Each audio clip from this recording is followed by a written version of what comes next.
them doing this. You're finished. My problem with this invitation is to find the words to do justice to the occasion. For I have said, I have in my mind a story and a history which has as its theme that word love.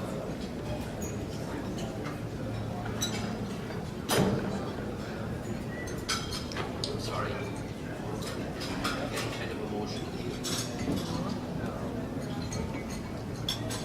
Which history has its theme, which will bring Maeve and Jason, which has brought Maeve and Jason, which will bring Maeve and Jason from this day forward. It is sad to say that this word has been demeaned and in this particular age, words by trivial overuse and abuse.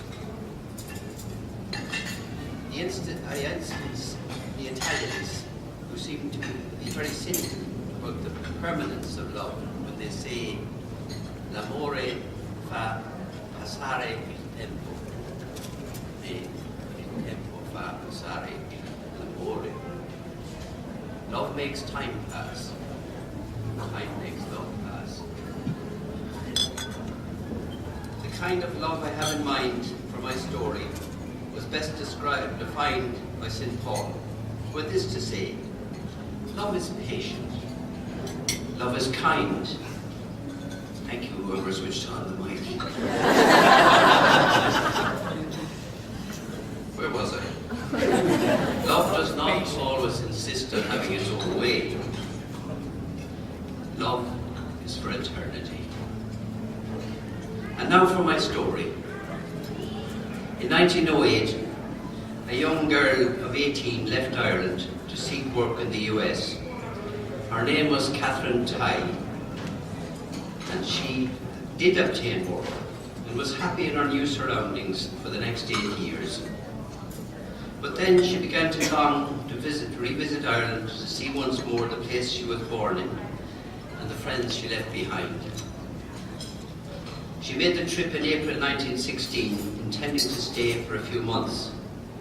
But the First World War broke out in September of that year, and she did not return to the US. In those days, she would have been referred to as a returned Yank. And being a good looker, she would have been in great demand at all the local dances. It is not surprising, therefore, that in August 1918, she married a fine young man called Peter O'Connell. They had 8 children, of whom 2 are here tonight, Jim and myself.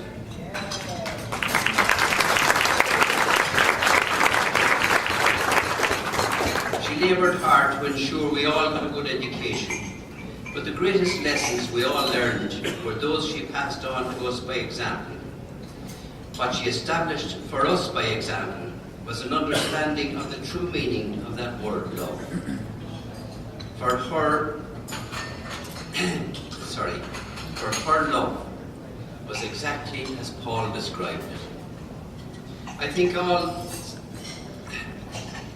all 6 of us learned the meaning of that word in varying degrees, but one of us outshone all the others.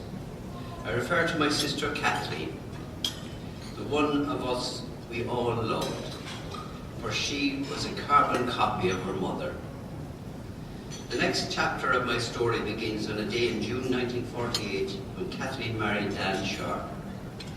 And it was a marriage that was made in heaven, if such a thing ever existed. And of course, all their children learned from them the true meaning of the word love. My story moves on another generation when Deirdre Sharp made a unique discovery, namely that there was no man worth a second glance other than John Mikulski.